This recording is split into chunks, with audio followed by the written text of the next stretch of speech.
Martin Luther King Jr., a Baptist minister and civil rights leader, reshaped America's racial landscape starting in the mid-1950s.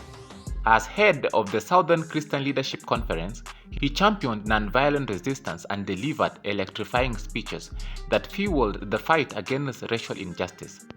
King's work led to historic milestones, including the Civil Rights Act of 1964 and the Voting Rights Act of 1965.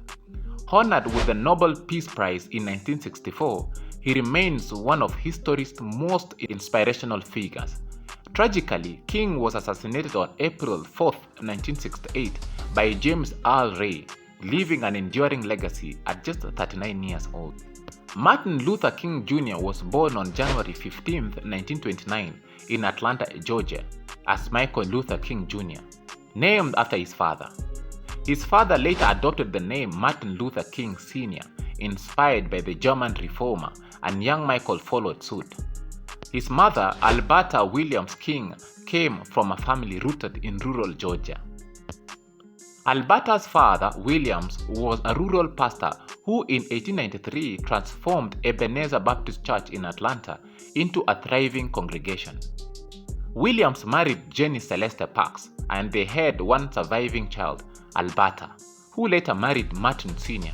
in 1926. The couple settled in Atlanta, where Martin Sr. succeeded Williams as pastor in 1931. Martin Jr., the middle child, grew up with his older sister, Willie, and younger brother, Alfred, in a home filled with love.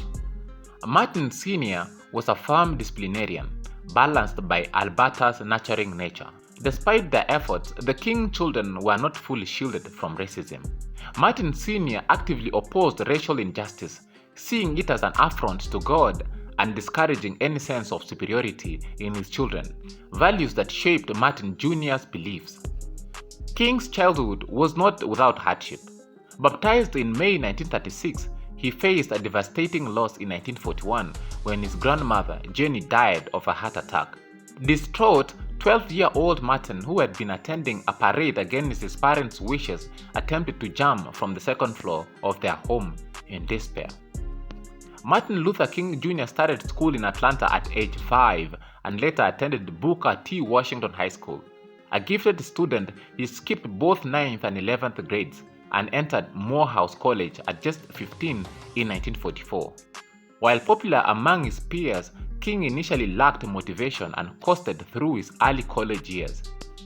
Exposure to racism began shaping his passion for social activism. Reflecting in the autobiography of Martin Luther King Jr., he recalled, "I became deeply interested in politics and social issues. I envisioned myself breaking down barriers to Negro rights." Initially, he considered pursuing law or medicine, unsure about following his family's path into ministry. He questioned religion's emotionalism, making his father uneasy. However, a Bible class in his junior year rekindled his faith and shifted his perspective. By his senior year, he decided to join the ministry and was ordained at Ebenezer Baptist Church in February 1948. Later that year, he earned a sociology degree from Morehouse College and began studies at Crozer Theological Seminary in Pennsylvania. At Crozer, King thrived academically, becoming valedictorian, a student body president, and a recipient of a graduate study fellowship. Despite his academic excellence, he clashed with his father's strict values by drinking beer, playing pool, and navigating a romantic relationship with a white woman, which he ended after much struggle. In his final year at Crozer, King was mentored by Morehouse President Benjamin Mays, a champion of racial equality who inspired King to see Christianity as a tool for social reform. After considering several doctoral programs, King chose Boston University.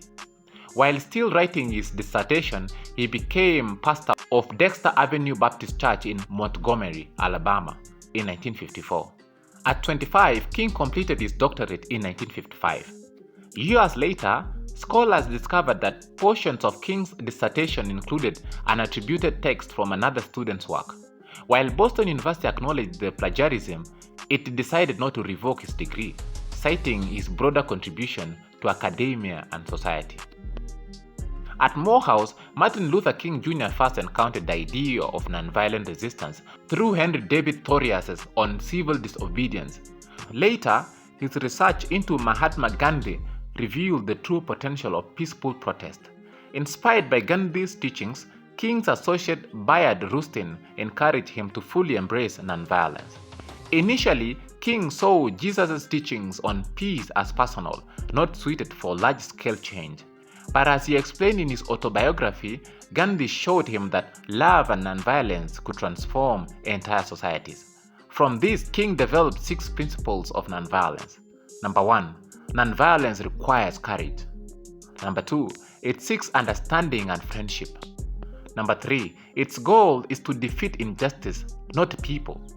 Number 4, suffering for a cause can educate and inspire. Number 5, love is always stronger than hate. Number 6, justice is on the side of truth. These principles became the foundation of King's fight for civil rights.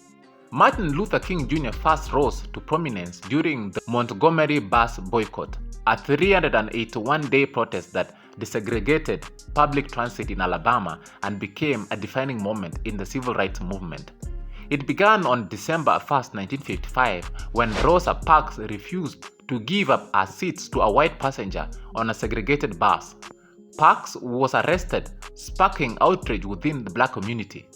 That same night, Nixon and other civil rights leaders, including King, organized a citywide boycott. King, young and respected, was chosen to lead the movement. In his first speech as president of the boycott committee, King declared, "We have no choice but to protest. We are here to demand freedom and justice, rejecting the patience that accepts nothing less."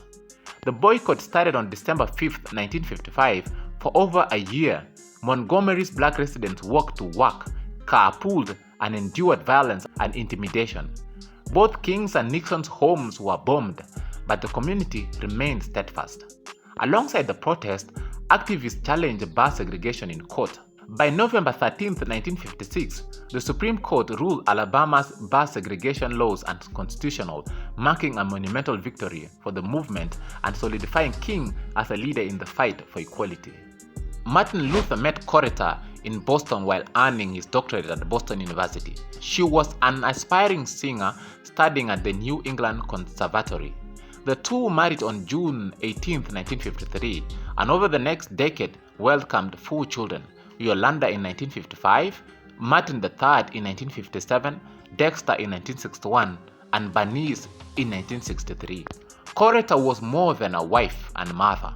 She was a pillar of strength for Martin. While raising their children, she opened their home for civil rights meetings and provided guidance to her husband.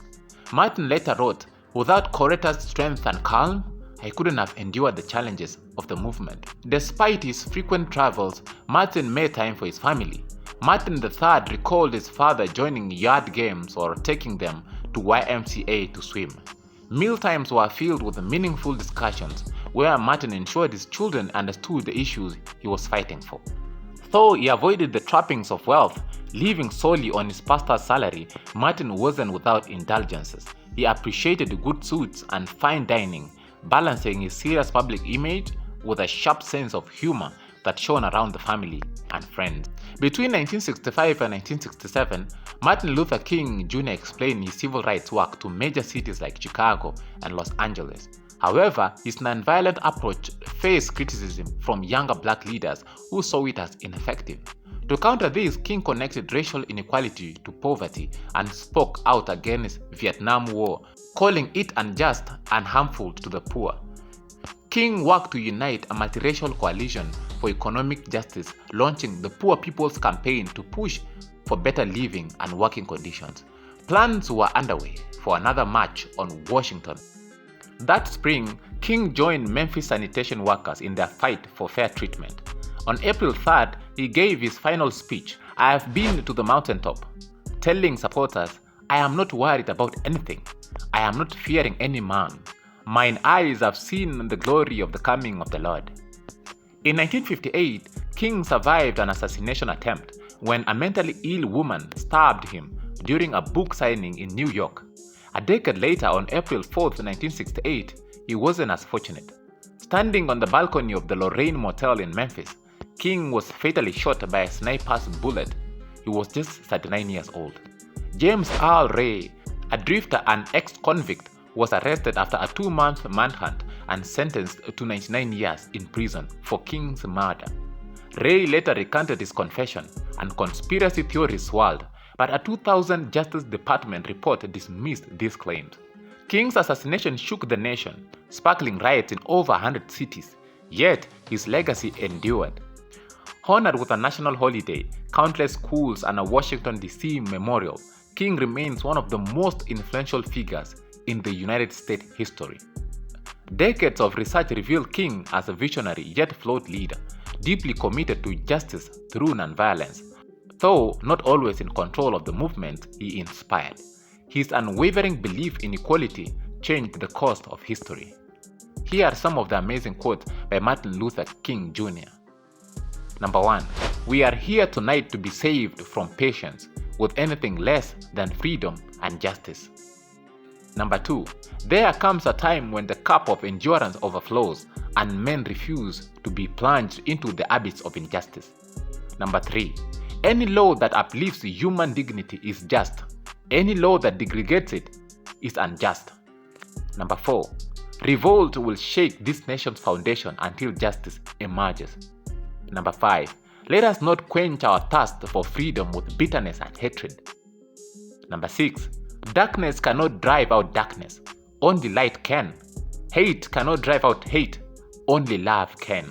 So guys, thank you so much for watching the video until this far. I hope you have learned something about Martin Luther King Jr.